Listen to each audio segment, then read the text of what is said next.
Well, Solana is on fire. Today, guys, we're going to be jumping down into the technical analysis on Solana, taking a look at what's been going on most recently and what I think is likely to happen next. As I get into today's video, if you do find it useful and informative, smash that like button. I do appreciate that. If you are new to the channel, why not go ahead and subscribe, tap the bell, select all the notifications, and in doing so, you will be kept up to date with everything that we do here at Cheeky Crypto. If you haven't joined us in Discord yet, though, what are you waiting for? Check it out. Link is in the description down below. It's a fantastic community talking crypto 24/7. It's completely free, and I don't think you'll be disappointed by what you find down there. So why not go ahead and check it out? So let's jump right down into today's video. What we'll do is we'll kick things off with the 1 hour time frame. So Solana here paired up with USDT. We're on the 1 hour chart here, Binance as our data source. Now, as you can kind of see, we have had a very nice aggressive move to the upside. I'll try to keep this really basic today, so you can kind of get a good feel as to kind of what is going on here for Solana. So essentially here, price action is above the white line. Okay, that is our 200 hourly EMA. It is above the red line. That is the 50 hourly EMA. The yellow line here is the hourly 50 SMA. Okay, so we can see that we're in a bullish trend to the upside on the smaller time frame, that is the hourly, simply because we're above the 200 EMA. Now we're also above the 50 and the 50 EMA and the 50 SMA, and we're looking at using these as a bit of area of support, right? So we can see that we have support being found down at this low end here. We have support being found over here, and most recently support right here. Okay, so this is looking very, very good. So as long as we stay above these areas, we are looking okay for Solana, right?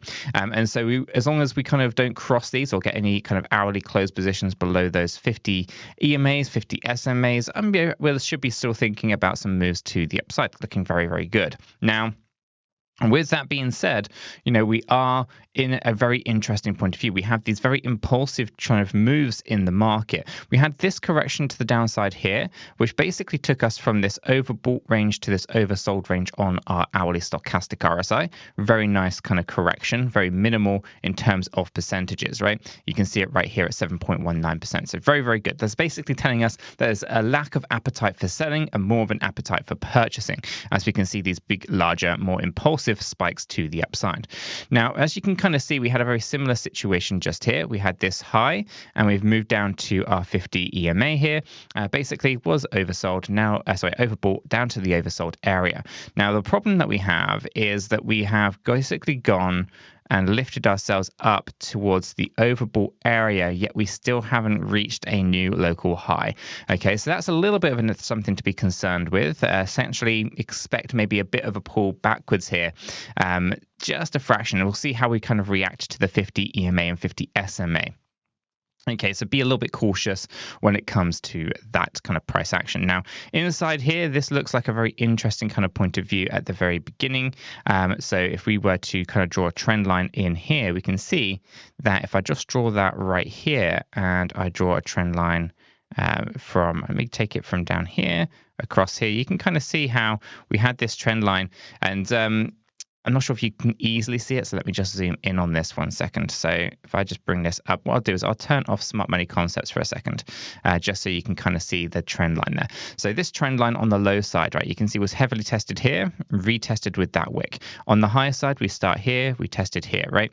And so what this is symbolizing to us is a potential for a diagonal-based pattern that led into this move to the upside. It's actually quite an important one. So if we take a look, we can see here that we'd have an expanding diagonal-based pattern. Okay, and just to kind of check this, what we want to do is we want to check the size of this little beginning structure versus the second, and you can see here 1.618 got hit. So that essentially makes us look like we have ourselves a wave 1, wave 2, wave 3, wave 4, wave 5. Okay, very important distinctions in there. Okay, so because what that looks like to me is a diagonal based pattern with a collapse here and then a big surge upwards. Now, if we take a look at that and we run this in from over here, we move this fib over to that wick though low on that test of that trend line. You can see here we have pierced above the 1.618. That was $58.07. Okay, so we take these things into consideration and we can see a wave 1, a wave 2, a wave 3, this being our wave 4, we go up into the 5th wave.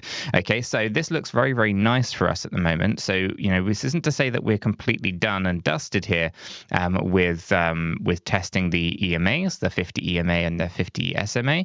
But at the moment, it looks like there is a potential push still higher, more towards $70, so $66 to $70 range. Okay, so that's Elliott Wave Theory. And so Elliott Wave Theory is actually confirming kind of what we see going on here from the more traditional kind of elements of the technical analysis, which is the EMAs, the SMAs, right? So all of those things are looking pretty good. Throw smart money concepts back on here, and we can also see that we're still in a bullish uptrend from smart money concepts. This is something that is happening way back here as well. So this is looking very, very nice. This is another 5-wave movement, and again, would basically allow us to then look at this also has a potential 5-wave move here, this being a wave 3, and we can still see good progression even higher than this once we have another correction down afterwards. So it doesn't show us any signs of slowing down. So let me show you what that looked like. Let me just zoom out here for a fraction. It would look like we have a wave 1, wave 2, all of that is a wave 3. We come in for a wave 4, we go up again, and we'll probably be pushing up into $75.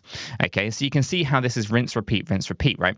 And there's lots of microwave structural points internally within it. So that's the hourly chart, right? It's looking very, very healthy. It's looking very good, and it doesn't look like we are slowing down anytime soon. However, if we do get a breakdown and we start closing below these 50 EMAs, 50 SMAs, we might find ourselves with a bit of a problem. Taking a look at it from a daily standpoint, it now means we have to kind of reassess our situations here with the understanding that our structures have changed on those smaller time frames. Okay, so in here, we were obviously targeting our 43 to 54. Then that got broken higher. So we're then talking about moving up towards 57. We're obviously higher than that. So what we're going to do is we're going to now basically apply those microstructures that we were seeing on the smaller time frame to the larger time frame.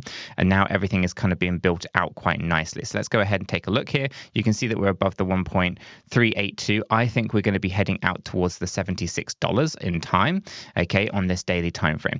Okay, I think our internal workings here on this smaller time frame are actually looking very, very healthy and very, very good, and therefore we can start to think about this being a larger impulsive break, which will be a 1-2 up here at $76 would be our wave 3. We'd move down for a wave 4, and we'll continue with our wave 5 high. Okay, so from an Elliott Wave Theory point of view, things are looking quite nice. I'm going to go ahead and draw in a line right here at $76.91 approximately, and I'm just going to go give that a label of 1.618, so we know what that is, and then I'm just going to go ahead and remove our fibs, so again, get in the way. Now you can see on the 50 EMA, which is the red line, we're above there, the 50 SMA, we're above that, and the 200 EMA, we're above there as well. So everything here is looking very good on the daily time frame from that point of view. We are up in the overbought range on the stochastic RSI now. This is going to be an indication that we are running out of momentum as we approach that wave 3 high before we have that wave 4 low point. And other than that, it's looking very, very nice and pretty healthy. So for the most part, Solana here is aggressively moving upwards. It looks pretty good. But, essentially we are coming towards the end of this structure, at least the wave 3 part, down into the wave 4, final 5th wave move higher. And once all of that is done, we are going to see a more healthy, larger correction to the downside. I was kind of talking about this yesterday when it comes to Chainlink, but I'm going to go and do the same thing here, right? If we have a 5-wave structure like this, right, I just wanted to explain what goes on within these, right? Everyone believes, or retail investors generally believe that the wave one is essentially just a fake pump, okay, and people don't generally believe in it. The retail investors then see the wave 2 correction and say, I told you so. We were never in a bullish market, or we were never in an upward trend. Meanwhile, the institutional investors then basically push up into the wave 3. Retail investors feel hard done by, they missed the opportunity. So what they tend to do is retail investors tend to jump in on the wave 4. Okay, and as such, that then leads us and forces retail investors to create a wave 5 situation. Now, what's really happening here is that institutional investors are selling at the wave 3. Institutional investors create the wave 4, and it's only really retail investors that are left holding their bags by the wave 5, right? And a lot of retail investors expect another wave 3 situation with these fantastic gains that happen, but actually they get very little gains because it is only really retail investors that are driving it. Okay, so that's really important that we understand the psychology behind these 5-wave structural points, because if you don't understand the psychology as to kind of why the patterns are emerging the way that they are, then you could potentially get yourself hurt. So what does that mean? Well, it means that all of this, as I was just saying, actually, let's bring that back 1 second.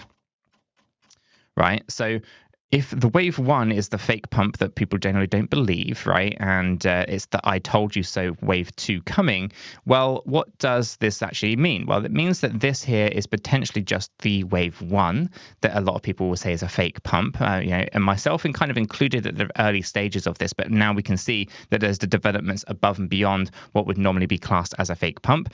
Then, of course, the I told you so moment is yet to happen. That's going to be the wave 2 before we get into that real big bullish market to the upside, right? And so this is the opportunity, right? So I'm going to go ahead and now remove all of this over here, because the wave 2 is the opportunity that we want to make sure that we take advantage of, and that is what is going to be coming. It is what's going to be basically pulling the price action back down at some point in the future. Now, there's many reasons and many catalysts for this. It could be FTX selling off their Solana holdings. It could just be a Fed pivot and the general economic climate just not being favorable. It could be a pause on the Bitcoin spot ETFs, another delay for all we know, right? We don't know the reason and the rationale behind it, but what we do know is the psychological reasons and rationale behind the 5-wave internal metrics and these impulsive trigger points and what a wave 2 is symbolizing. So what we want to do is want to make sure that we're fully aware of these things and prepare ourselves for the future. So for Solana here on the daily time frame, it's looking very, very good. And we're not yet there on the impulsive trigger points, but we can see that we are heading there on the smaller time frames.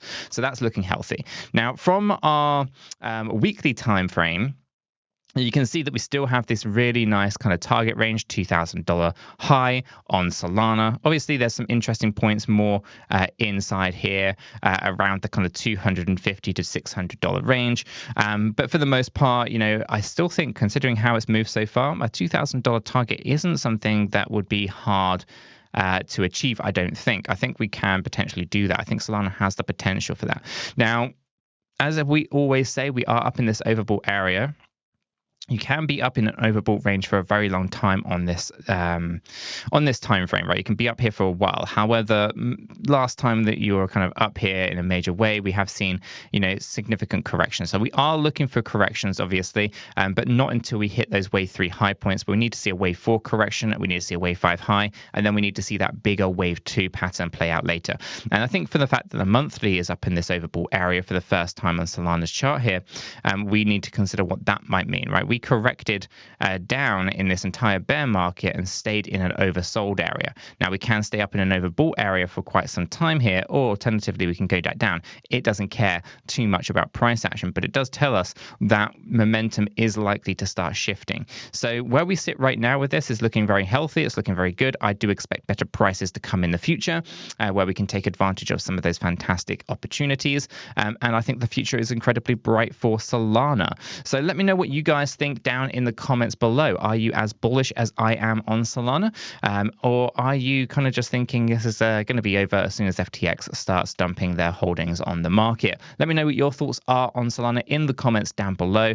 Is it a part of your portfolio? Is it not a part of your portfolio? Really interested to kind of gauge the community on that one. If you found this useful, informative, smash that like button. I do appreciate that. If you are new to the channel, then why not go ahead and subscribe, tap the bell, select all the notifications, and in doing so, you will be kept up to date with everything that we do here at Cheeky Crypto. Until the next one though, guys, have a fantastic day.